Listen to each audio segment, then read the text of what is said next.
welcome back to Budget Stuff Save Repeat. I'm Melissa, and today I get to stuff for my retirement.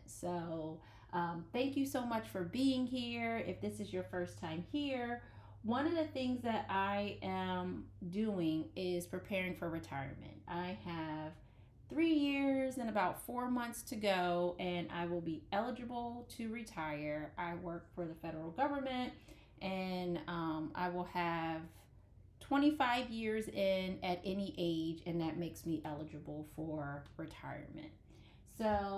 Actually, I'll have 27 years, but my first 2 years don't count towards my full retirement because I was a student co op.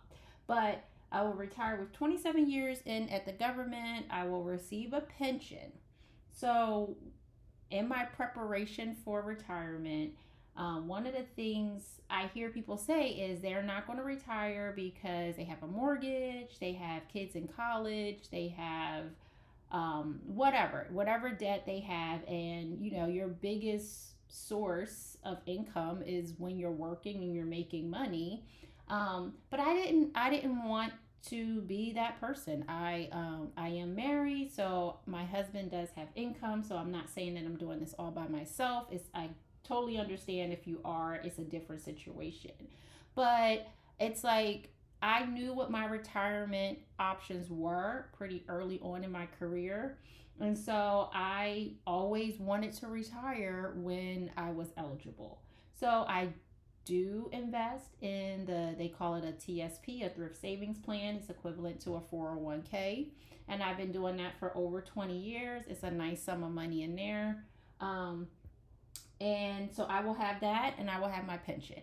But my pension, of course, is going to be less than what I bring home on a monthly basis with my salary. So, one of the things that I found that other people suggest, and I thought it was definitely a great idea, is to practice retiring. And so, practically, what that means for me is I need to start aligning my budget to maybe even go to a monthly budget. Because you only get paid once a month with the pension. So I did move like all my bills to the first and second payments the first payments that me and my husband get. So we're heavy on paying our bills. And then the second paycheck that we get is for debt payoff or savings, vacations, things of that nature. So that's one thing. But I'm also stepping down my salary. So I am removing this year $5,000, next year $10,000, the year after next $15,000, because the difference between my pension and what I make today is about a $20,000, $25,000 spread. So I just want to bring my salary down on paper. Of course, we still have the money. It's physically here. It's physically in these envelopes. At the end of the year, it'll physically be in a bank account. But I don't want to use it for day-to-day living because we won't have it when I retire. So we are not using it to go to the grocery store. If a car breaks down, we're not fixing the car with this money. This money can be used towards debt because once debt is gone, it's gone, and the debt we have left is our mortgage. But I don't want to use it for things that, like I said, day to day. So I am stair-stepping my salary down. I have this beautiful book that Nita from the Almost Organized Owl made me. I reached out. She made me a custom one about a year ago, and I wasn't ready to start right when we finished, when she gave me this book. But now it's like the writing is on the wall, retirement is coming, and I want to be intentional and step down my salary. So we have $190, and we are going to finish off this blooming savings, and this will get $100. The stickers did not come with this challenge. It's just something that I had, and the flower stickers were similar to the size of the flowers on this challenge, so I thought it was perfect. And I often talk about this. I am definitely purging my stationery items of things that I already have. So this was a perfect fit for that. And these envelopes came from Happy Planner, so I just added them in there. This challenge should have saved us $500. So we have 10, 20, 30, 32, 34, 36, 38, 42, 44, 46, 48, 48, 50. So we have $500 saved, and this is our second completed challenge in this book.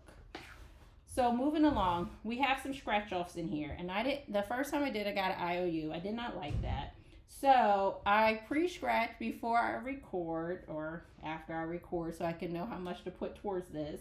And I leave them a little bit so you can see where I scratch, so we can add it up. So that was 30, 40, 50. So we're going to put $50 into this challenge, and it should save us a total of $500. Also, we have 5, 10, 15, 2, 4, 6, 8, 10. So that's 250, 260 in here. So we're halfway through with this challenge. So that's good. So I will pre-scratch again. I'll clean these up and I'll pre-scratch again because I really just don't like IOUs. I'm too much of a planner to let that happen. And then the last one that we're going to do for this stuffing is these monthly savings challenges. And we have $40 left. So we're going to go ahead. I just see a 40 right here in October, and we will go ahead and color in this 40. So this is just something that, I like to be intentional where I can be. Life throws us enough curveballs that we don't know are coming, and we have to adjust and pivot as they come up. But then there are things that we know. We know when Christmas is coming. We know when it's someone's birthday that we say we want to celebrate them. So there are things that we know about that I want to plan for, and my retirement is definitely one of those things where the writing is on the wall. I'm tired of working, and I've been doing it for a long time, and I'm ready for the next season of life. This should save us $2,025. I don't think I'm going to count it every time. Right now we have $95 in here, but I do like these blocks because then it gives me somewhere to put the money. It gives me somewhere to put the money when I have scratch off. So I really like this this binder that Nita made me. I know a lot of you do. I know she has a retirement book on her Etsy shop. Of course, it's not quite like this, but there are some very similar challenges in there. And you should definitely go check her out. She will be linked in my description box. So I thank you all for being here. I love hearing about your retirement journeys. It encourages me. Like, even planning and talking about it is keeping me motivated to stay at the job and finish the race so that I will actually get my pension at the end of this. But I appreciate you being here, and I will talk to you guys soon. Thank you. Bye.